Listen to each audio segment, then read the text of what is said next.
Hello, Internet, and welcome to episode 197 of Verbal Graffiti with your host, Brian Glass, aka the B-Man, the People's Degenerate. A Merry Christmas to all of you. That's right, this episode is being dropped on Christmas Day 2025. So I hope you had a good one. I hope your lover, your parents, St. Nick, Santa Claus, whoever it is that come down the chimney, if you're fortunate enough to have one, gives you a present. And not just any present, but you open up the wrapping paper, open up the box, and you see a pair of PF Flyers or maybe a Miami Dolphins starter jacket. If you're a kid from the 90s, you know what a big deal those presents are. But we're here, Christmas Day, Christmas evening, being jolly, keeping it festive. The holiday ain't over yet. If you're listening, in the studio on my table, I have a caroler. B-Man, why you have a caroler on your table? Because I'm a white man. That's what the whites do. We have carolers. They go from house to house. They knock on the door. They knock on my eldest sister, my very, very old sister. They knock on her front door because my sister is also white because both my parents were white.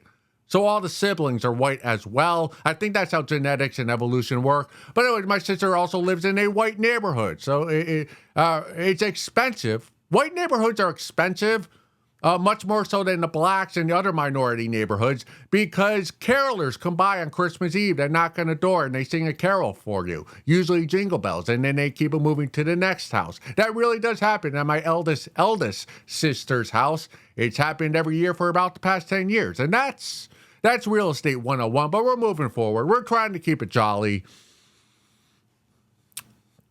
I'm that guy. I envision myself becoming that guy. But I didn't think I'd be this version of that guy. I always reveled in the fact that I'd be a creepy old guy, the weird uncle, the one you like, but don't get too close to. The guy at the gym, the guy you work with who leers a little too long at the hotties in the office or the gym. I always thought my personality fit the elderly creep among us well. My personality and the oldie creepy man, they would morph into one and we would be the best of the best. But I never envisioned that I would become the online creep. But here I am. Because once you dip your toe, once you send a DM, you can't unsend it. And that's what I did. I sent a DM via Instagram to a lady, a smut creator, right? I don't want to call her a porn star because that's not who she is.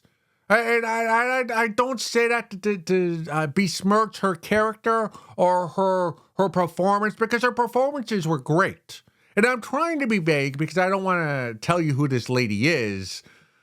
But she only has a few videos, and they're not on the main hub site. They're on there's the hub, which is the Disney of smut. But then if you're a smut guy, that doesn't do it. You find other sites. I don't want to give away all my sources, but if you're a smut guy, there are other sites you can go to. And I was on one of these sites. I noticed this lady had a few videos, not many, and I watched all.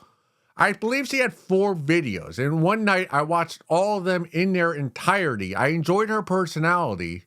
I enjoyed her look. She's an Asian lady, plump, but I like that. She kind of reminded me of a lady of my past, her appearance-wise. And she had a jolly personality. Someone would say her personality was Christmas season-esque. She just had a spirit to her. It wasn't slutty, although her acts were slutty, and I say that with endearment. But I was just kind of enamored with this lady. So I looked, she had 4 videos, and that was it. And then I went to other sites to see if there were more. I couldn't find anything. Then I went on Instagram and TikTok no, not TikTok, Twitter, X, and she has an account on both. But her Instagram only has five posts, and the most recent one was from 2023. So I slid into her DM, telling her I was a fan of her work that I found on this site, and that I found her personality pleasant. And I asked if she had done any interviews or any podcasts that I can listen to, because I do want to get to know this lady a bit more. And she lives in Brooklyn, which is key because I live in Connecticut. So there is a glimmer of a hope that maybe a correspondence begins between the two of us, and then maybe we get together and fuck. Chances are it won't happen. The last 2 days, every time I open my Instagram, I'm hoping to get a message from her. Haven't gotten one yet. Not surprising that she hasn't responded to a John's DM, but hey, I'm a dreamer. We're nearly 200 episodes into verbal graffiti. I'm a dreamer. That's who I am. I'm still dreaming of getting a pair of PF flyers from Santa Claus from my parents. And now I'm a dreamer that a smut creator will respond to me and I can start a conversation with her via the internet, social media. I never thought I'd be that guy. And to be a bit more specific, she has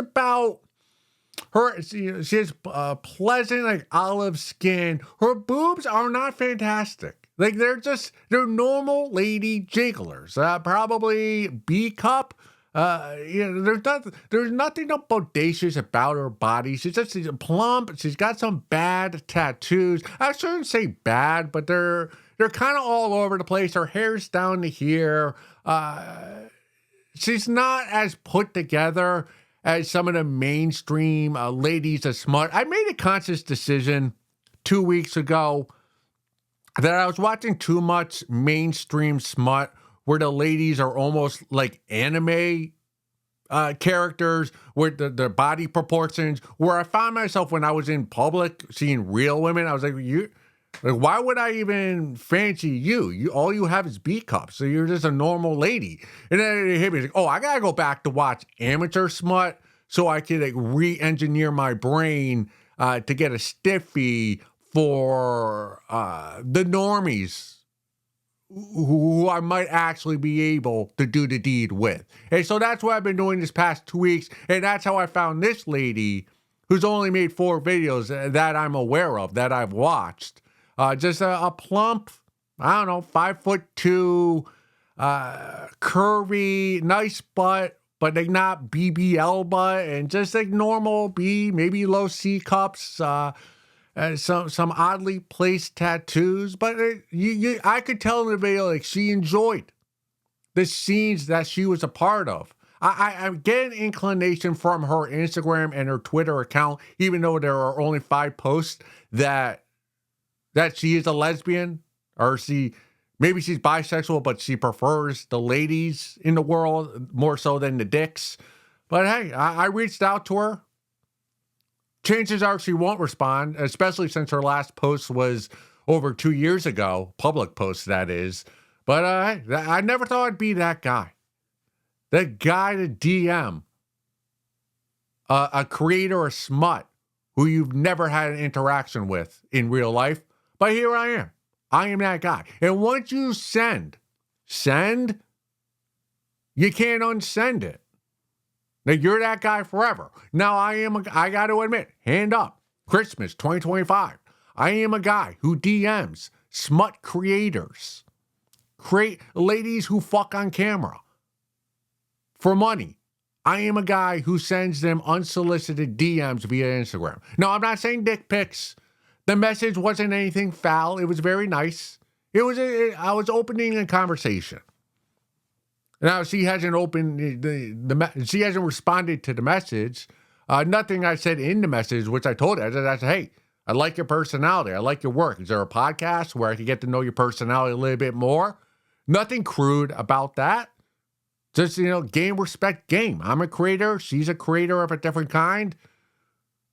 Let's talk. Let's maybe make some love. We live somewhat close to each other. Merry Christmas 2025. All right, moving along. All right, this next one comes from the subreddit Cheated On. She says it's not cheating. My wife, 55, female, out of the blue informed me that a few years ago, she and her girlfriend took turns giving a random stranger a hand job while we were at the night parade. I was not that random guy. Just pointing that out. Her excuse was that she was mad at me because I promised her sushi but hadn't gotten it for her.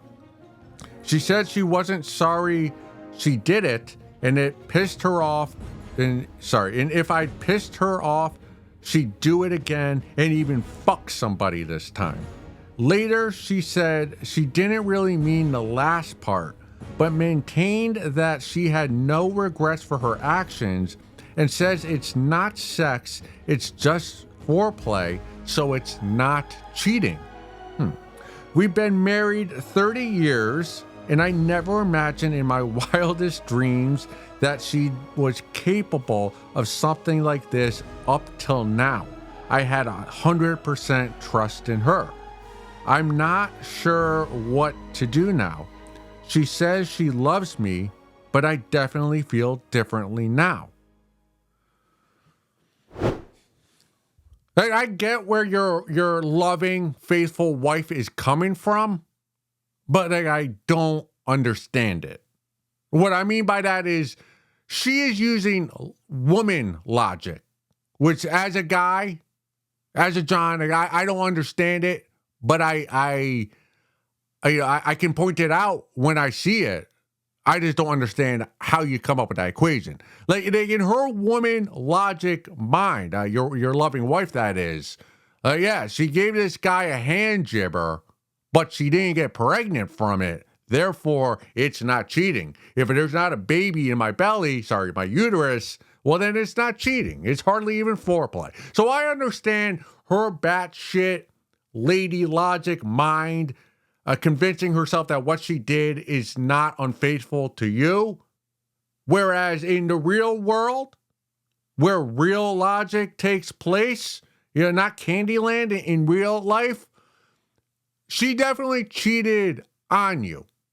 That's cheating 101. When another man's semen touches the anatomy of your wife, that's cheating. It doesn't matter if the semen only touches the palm of your wife's hand. Like, there's DNA there. They use that in the court of law. That's crime 101. Like, you commit a crime, do not leave your semen at the scene of that crime, or else the cops are going to find it and you're going to get busted. So don't jerk off where you're committing your crimes. That's criminal 101. They teach you that in juvie hall. This is interesting because there are degrees to cheating, which we'll get to. I just want to preface all that by saying this is not the... Actually, you know what? I like your faithful... I like your faithful, loving wife. So maybe I should not say this is not the first time she's touched another penis during your Disney-esque 30-year marriage. But like yourself, I question her behavior the last 30 years because I know this. Even though I don't know female logic, I do know sexuality enough. Not well, but enough to know that if your wife, again, your loving, faithful wife, if she was faithful for 30 years, and then at this fateful night parade celebration, she was angry at you, so she found a stranger with her best friend, and then somehow his penis came out. And your wife, this is the first penis she's seen in person other than your penis for 30 plus years. You expect us to believe that your wife didn't do a little sucky on that penis? and all she did was stroke it, I find that hard to believe. In the court of law, I would tend to side with you that there was more than just a hand job, a hand jibber going down on the sidewalk of that parade. Because what is your wife and her best friend? What, they're just in the hand jibber tag team division? Or are they the Hardy Boys of hand jibbers? Like, we all know what tag teams work like, right? So you imagine while your wife is stroking this guy, this stranger off, the bestie is in the turnbuckle waiting to be tagged in. But we know, even if the referee, right, as soon as the referee turns his head away from the action, the person who's not tagged in will come in and interfere in the match to get the upper hand. Even a babyface tag team like the Hardy Boys. So I just find it very hard to believe that your wife and her best friend took turns giving this guy a hand jibber, like stroke, stroke, all right, your turn, stroke, stroke, and then nothing else went down. There was no kissing, there was no fondling, there was no finger popping, there was no sucky sucky, there was no insertion, a P into V or P into a-hole. I find that hard to believe. That you're drinking at a parade, your wife's never seen other penis for 30 years, and one suddenly appears, and all her and her drunk best friend are going to do are going to stroke it. There was definitely sucky going down at that parade. You can book it. Now, even then, sucky, not all cheating is equal. All right? I think that the follow-up question you should have asked your wife when she admitted to giving this stranger a hand jibber alongside her best friend is, where did the semen land? That's the most pertinent question that needs to be answered in this case.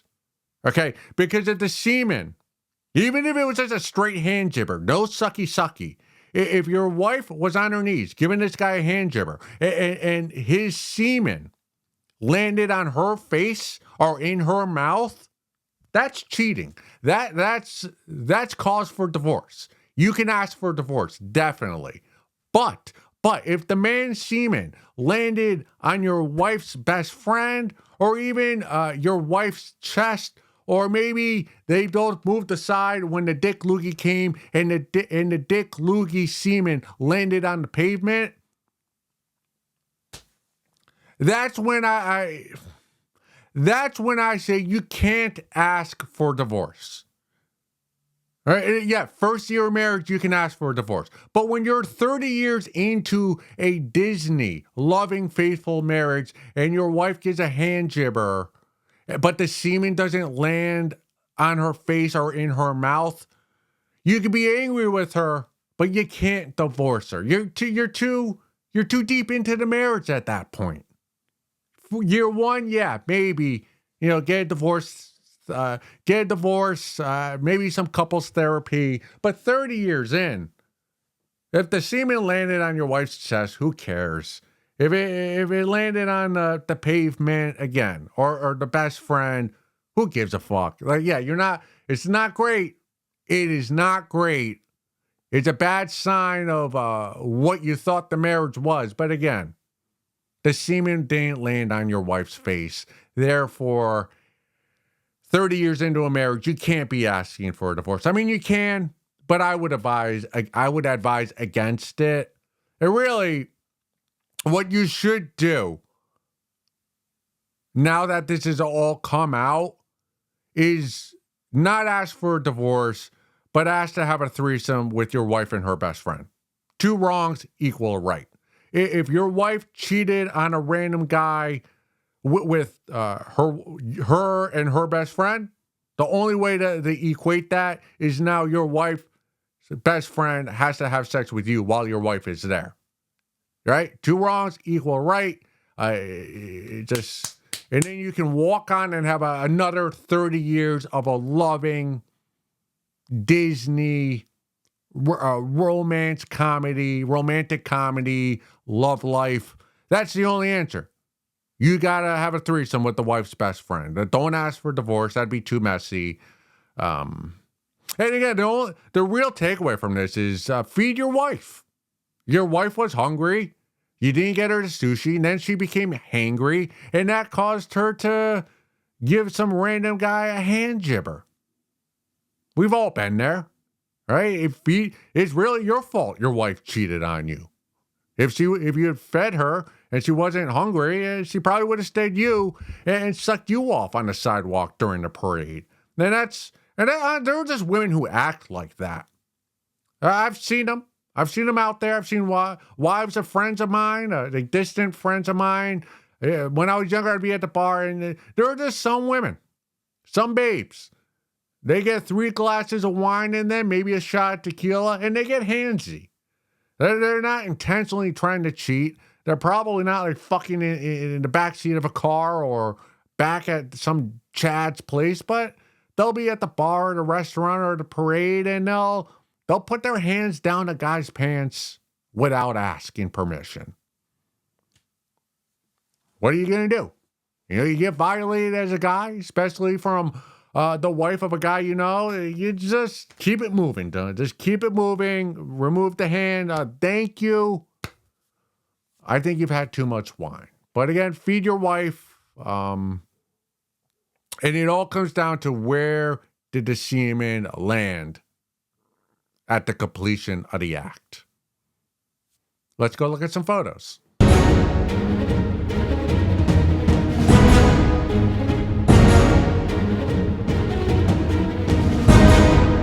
Ho, ho, ho! May all your Christmases be white. What did you do on Christmas evening after your family and friends and Santa Claus and the drunk uncle who tried to touch you when you were a kid left?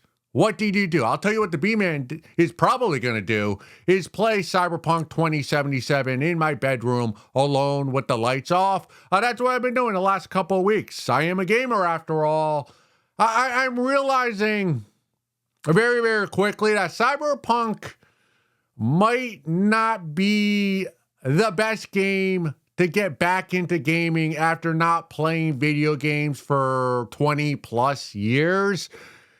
I say that because the game is a bit complicated for someone who last system he played was Sega Genesis, maybe a Nintendo 64. I was playing Cyberpunk with my keyboard and mouse, but I bought a PS5 controller to play it on my laptop, which you can do. And I was playing last night. It took me over an hour to figure out how to get my gun in my hands, because this is a first player. Cyberpunk is a first player shooting role play game. It's a random city and I have to shoot cops and do missions and all this jazz. So for the first 5 hours of gameplay, I was just trying to kill cops with punches and kicks, and I was getting a bam, bam. I was getting murdered so easily. I wasn't able to beat the cops because they all had guns and I had hands, and I didn't realize on this controller you gotta press the center button, which I don't even know the name of. That's how ignorant I am with gaming. So on the PS5 controller, there's a big button in the middle.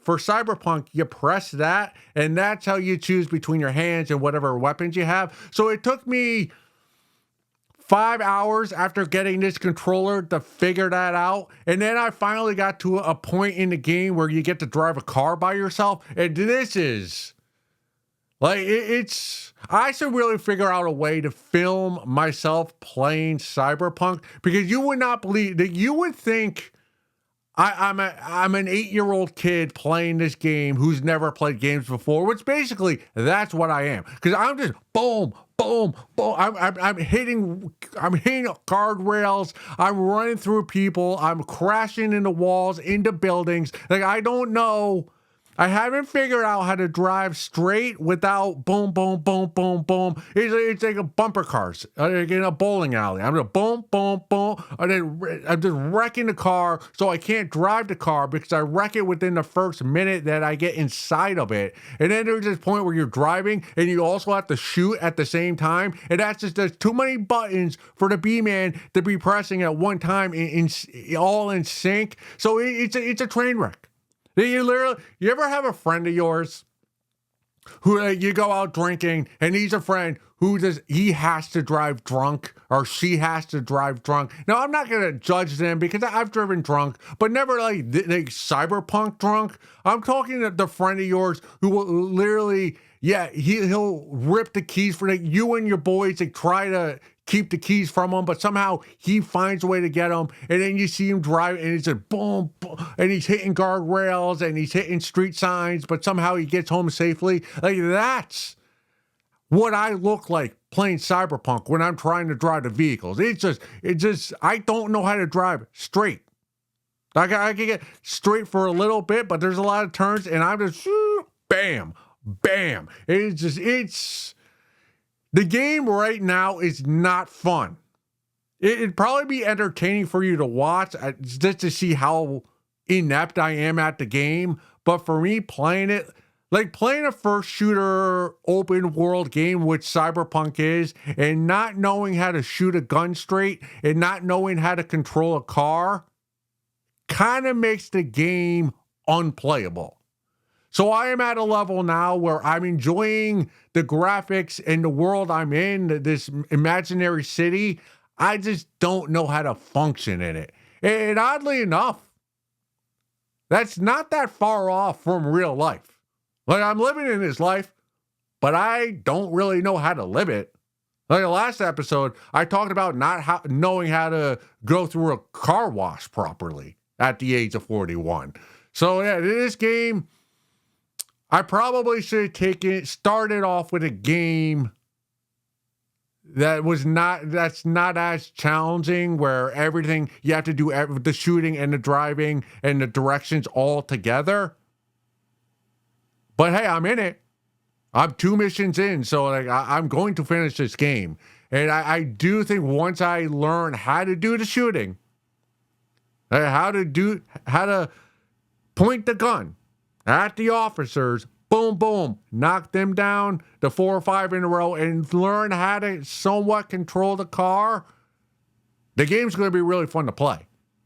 It's just getting to that competent level where the gameplay is fun for the player, me. I don't know if I'm going to ever be able to make up the difference, but the B-Man's trying, because what else am I going to do? I got nothing else going on in my life. All right, upward and onward. Oh, this one is fun. It's just a photo. I'll put it here. This is a gentleman. You can tell by his thick thumb and chubby fingers. Bought a $50 scratch-off ticket, won $500. As you might imagine, I have a lot of opinions about scratch-off tickets, so when I saw this on Reddit, I saved it, and I knew I was going to talk about it. I say this with all sincerity from the bottom of my careless heart. If you're the type of person whose daily routine consists of buying lottery tickets, scratch-off tickets at your local gas station, your parents failed you. Like, you're subhuman, but it really started with your parents being subhuman and not caring about raising good children who would in turn become good adults. Because we've all been there. We've all been at a gas station or maybe a bodega in New York City. That's where I've seen them. I lived in New York City. I lived in the suburbs of Connecticut. And every time, when you go into the gas station, you go into a convenience store, and you see the person in front of you ordering scratch-off tickets, you notice they're never asking politely for the scratch-off tickets. They're always telling the employee, they're telling the teller, hey, give me 2 of those $5 scratch-off tickets, give me 3 of those $15 tickets, I'll take 1 of the the 50-50 lottery scratch off ticket, and they know the names of all. There's how there's like the rows of scratch off tickets. They know the names of all of them. I don't, because my parents raised me properly, but they do, and they never ask. You'll never hear a person who buys scratch off ticket. Sorry. You'll never hear a person, a subhuman, who orders scratch off tickets at the convenience gas station. You'll never hear the words, "May I please have?" Or you'll never hear, "Thank you." Those two terms are not part of their vernacular. Their parents didn't teach them to have morals. Their parents were too busy getting drunk off nips of Jim Beam and smoking Newports while they avoided creditors. They were too busy with all of that than raising their children to be kind, to say thank you, to open the door, to have modesty, to have respect for every human, regardless of race, religion, or creed, whatever the fuck creed is. They never teach their kids to play with others, to share. And those are the children who grow up to get scratch-off tickets at the gas station. And therefore, when they tell, that's why they say, "Give me, I'll have." They never say, "May I please have? Can I please have?" And they never say thank you. They say, "Hey, give me that $50 scratch-off ticket," and then they get it, and then they'll scratch it off right there with a quarter. And if they win, they get their money back. If not, they curse out the teller, and then they leave. A scratch-off buyer when you're in line at the convenience store. Right? When you're getting gas, you're going in to get your Mountain Dew, whatever you're getting, your milk, your eggs, whatever it is you're getting. When you're in line, you know if the person in front of you is going to be getting scratch-off tickets. Just by the way they look. Like a scratch-off ticket buyer is a person you can judge by their looks. And you should not apologize for doing so. Because they all look, you know what a scratch-off ticket buyer looks like. They have a petulant personality. They have an ever-present body odor. They have a permanent 5 o'clock shadow. Their fashion consists of faded pink sweatpants, and they wear off-brand Ugg boots, and they never say thank you. You know because they look like a scratch-off ticket person, and they always are. That's a book you can judge by its cover. It's why I always leave my mom's house trying to look somewhat presentable, because the last thing I want in life is to be accused of being a subhuman who buys scratch-off tickets. I don't want to be associated with those people, nor should you. They are subhuman. They are cheese doodles. Hey, I'm not saying they should be committed to prison or sent to a different country or have to do hard labor, because again, it's their parents' fault for not investing in them when they were children and raising them correctly with manners and humility. But again, that's someone you don't want to associate with a scratch-off ticket buyer. Now, you can tell me I'm being wrong. You can tell me I'm being judgmental. But be honest. If you could choose your neighbors, if you could choose the people who are living in the apartments next to you, below you, above you, do you think you're going to have a more peaceful home life, a quiet serenity with a neighbor who doesn't buy scratch-off tickets or a neighbor who does? Because a neighbor who buys scratch-off tickets is probably the neighbor who listens to their music really loudly, who blasts their TV after midnight, is always on the speaker phone, and drives in the neighborhood with the car full blast, whatever the fuck it is they're playing from their stereo system or Bluetooth, whatever. They're not people you want to be associated with. All right, and that's just, That's just the way the cookies crumble. Scratch off. There's nothing fun. When you scratch off and then all that metallic material, it gets on your pants or on the floor, and it's impossible to clean up. Like, people always, on the internet now, like, everyone's bitching about sports gambling. Like, give me sports gambling over scratch off tickets 100 out of 100 times. Like, they both can ruin your life, but at least the sports gambling, there's none of that metallic stuff's getting on your fingers, or you're not asking people, hey, do you have a quarter? Do you have a quarter? I need to give something to scratch with. Yeah, I got a $50 scratch. I got to scratch that itch. When I was living in Astoria, Queens, that's how bad off I was. I was making less than 30 grand a year. Right? I had a mattress on the floor. I was living with a Japanese lesbian. And on, like Thursday or Friday nights, I like to drink 3 Coors Original Tall Boys. So that's 3 Tall Boys equates to a 6-pack. But I had such little money that the local bodega had them, like right around the corner. But the bodega 3 blocks away, it was a quarter less for a tall boy at Coors. So I would always walk to that one, even in the snow or when it was humid out. And every time I went there, I think if it was early evening, there'd be a group of 4, 6 guys, and they were always there. Scratch off tickets, the daily, like hourly 3-pick lotto. They were the most depressing men I've ever seen. They might have enjoyed their lives, but from an outsider's view. And again, this was a guy, me, the B-man, buying 3 tall boys of Coors Light. Like, I went out of my way 3 blocks to get these tall boys for a quarter less a piece. I was looking at the guys buying scratch-off tickets as bums, as subhumans. So that, like, it's not like I was in my ivory tower. I was among them and going, dude, I'll drink a Coors tall boy by myself, but I ain't gonna be in the bodega scratching off my scratch off tickets. You should not be playing lotto unless the lotto gets to $1 billion. Less than that, you're subhuman and your parents failed you. But this that gives me the heebie-jeebies.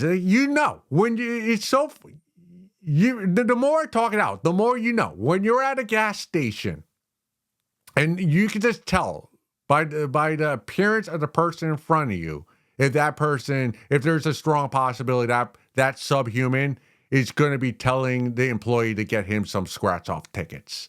And I'm glad my parents raised me well.